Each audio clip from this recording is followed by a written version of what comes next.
নমস্কার বন্ধুরা, সুপ্রভাত। কেমন আছো সবাই? আমিও ভালো আছি।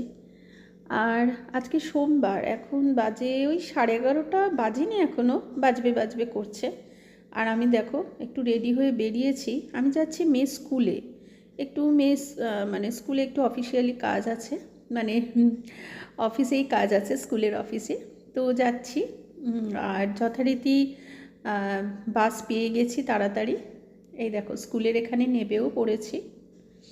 এই যে পাঁচিলটা দেখছো, এটা হচ্ছে ব্যারাকপুরের, এখানে একটা চার্চ আছে, সেই চার্চের পাশ দিয়েই যাচ্ছি। এই জায়গাটা আমার এত ভালো লাগে, যতবারই আসি ততবারই ভালো লাগে। এত পরিষ্কার পরিচ্ছন্ন, আসলে আর্মি এলাকা। মেয়ের স্কুলের গায়ে একটা শিব মন্দির আছে, ব্যারাকপুরের শিব মন্দিরটা খুব পপুলার আর কি, শম্ভুনাথজির মন্দির। আর এখানে সোমবার করে পুজো হয়, তো আজকে এখানে প্রসাদ বিতরণ হচ্ছে। তো মেয়ে ওই দেখো দূরে ওর বন্ধুর সাথে কথা বলছে, বন্ধুর সাথে আখের রস খাচ্ছে। আর আমি এখানে ওর আরও বন্ধু, আমার বন্ধু, মানে ওর বন্ধুদের মাই আমার বন্ধু, ওদের সঙ্গে দাঁড়িয়ে আমি একটু ঠাকুরের প্রসাদ খাচ্ছি। কাজটা হয়ে গেছে। মেয়েকে আমি নিয়ে আসিনি, কিন্তু শুনলাম পরে মেয়েকে লাগবে, তাই ওকে ফোন করে দিয়েছিলাম, ও আবার এলো, একসাথেই বাড়ি ফিরেছি। চলে এলাম একেবারে সন্ধ্যাবেলা। শুভ সন্ধ্যা বন্ধুরা, অনেকক্ষণ পরে এলাম। দুপুরে স্কুল থেকে এসে আমি আর মেয়ে আমরা দুজনে খাওয়া দাওয়া করে নিলাম। তো খেয়ে দিয়ে উঠে আজকে একটুখানি বেশ ঘুমিয়েছি খুব, তো ওই জন্য শরীরটা খুব ফ্রেশ লাগছে। আর তারপরে এখন বেরিয়েছিলাম, মেয়ে পড়তে গেল, তো ওকে অঙ্ক করতে আর কি, তো ওকে ম্যাথ স্যারের কাছে দিয়ে এলাম, দিয়ে এসে তারপরে আমি একটু বসেছি দেখো কফি নিয়ে। ঘরে অতটা গরম নেই, আমি তো সোয়েটার সব খুলে ফেললাম, সোয়েটার চাদর, কিন্তু বাইরে এত ঠান্ডা এত ঠান্ডা। তো সেই মনে করে একটু কফি করলাম, কফি নিয়ে বসেছি। কফি আর এই যে বিস্কুট খাবো। কফি খেয়ে আবার মেয়েকে আনতে যেতে হবে, তো তার মধ্যেই ভাবছি মাকে খাইয়ে নেব, কারণ যতই হোক মার বয়স হয়েছে, আর বিশেষত উনি তো পেশেন্ট একজন। তো পেশেন্টই বলছি, কারণ খুবই অসুস্থ ছিলেন। তোমরা অনেকেই হয়তো জানো যারা আমার ভিডিও দেখো, পুজোর আগে উনি হসপিটালে ছিলেন অনেক দিন, মহালয়ার ঠিক আগের দিন এসেছেন। তো তারপর থেকে মানে খুবই কি বলবো, খুবই আতুপুতু করে ওনাকে রাখতে হয়।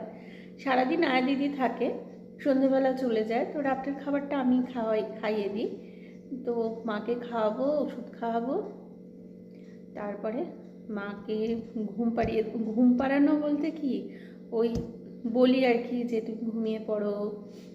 অনেক সময় এমনও হয়েছে, তখন মানে হসপিটালে ভর্তি হওয়ার আগে ওনাকে খাইয়ে টাইয়ে ওনাকে ঘুমাতে বলে এলাম, ঘুমাতে বলে এসে তারপরে আমি যথারীতি আমার এদিকে কাজকর্ম করে আমরা সবাই খেয়ে দিয়ে যখন রাতে শুতে যাব, তখন ওনার ঘুম কমপ্লিট। উনি উঠে নিজের ঘর থেকে উঠে এসে এইখানে, এই যে পিছনে আমার এখানে সোফায় বসে থাকতেন। আমি তো অবাক হয়ে যেতাম যে তুমি এখন কেন উঠে এসেছো। তো আমি এখন তো সবে 12টা বাজে, আমি তো ঘুমোতে যাচ্ছি। কখনো কখনো আমার শুতে হয়তো 1টা হয়ে যেতাম, যে এখন 1টা বাজে, মাঝরাত, সে গিয়ে যাও ঘুমোতে যাও।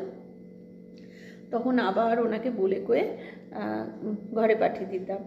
আর এখন এই হসপিটাল থেকে আসার পর অতটা তো উঠে এখন আসতে পারে না, এখন কি করে নিজের বিছানার উপরেই, মানে বিছানায় মশারির ভেতরেই জেগে বসে থাকে।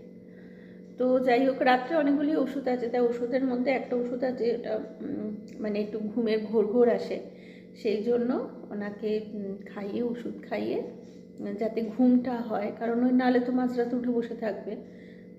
ওনাকে একটু মাথায় গায়ে একটু থাবড়া দিয়ে, ভালো করে লেপ দিয়ে চাপাচুপি দিয়ে তারপরে এদিকে আসি, আমাদের খাওয়ার ব্যবস্থা করি। তার চলো কফিটা খেয়ে নিই, ঠান্ডা হয়ে যাচ্ছে কথায় কথায়, না গরমই আছে।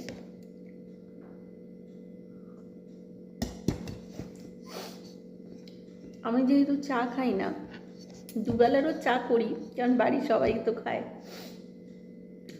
আর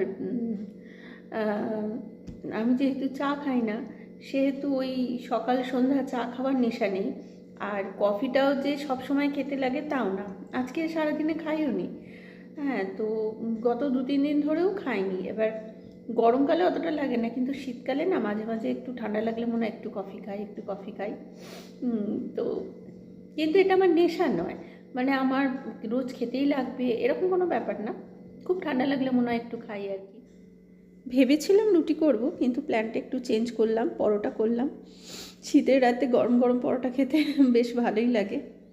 আমার আবার লুচির থেকে, লুচিটা তো আর ছাকা তেলে ভাজা, রোজ রোজ খাওয়া যায় না, কিন্তু পরোটাটা বেশি ভাল লাগে, মানে তেলটাও একটু তেল তেল জিনিস খাওয়া হলো, আবার খুব একটা যে ছাকা তেলে খাওয়া সেই জিনিসটাও হলো না। তো মেয়েকে বসিয়ে দিয়েছি খাওয়ার জন্য আর কি। এইবার আজকে তো আমি করেছি আলু বেগুন আর কড়াইশুঁটি দিয়ে তরকারি। যদিও আমি বেগুনটা খাই না, আমার অ্যালার্জি আছে, তো বেগুনটা বাদ দিয়েই খাবো আমি। সেই জন্য মেয়েকে জিজ্ঞাসা করছি কেমন হয়েছে তরকারিটা। খেয়ে তো দেখ, সত্যি খুবই ভালো হয়েছে। খেয়ে দেখ কেমন হয়েছে।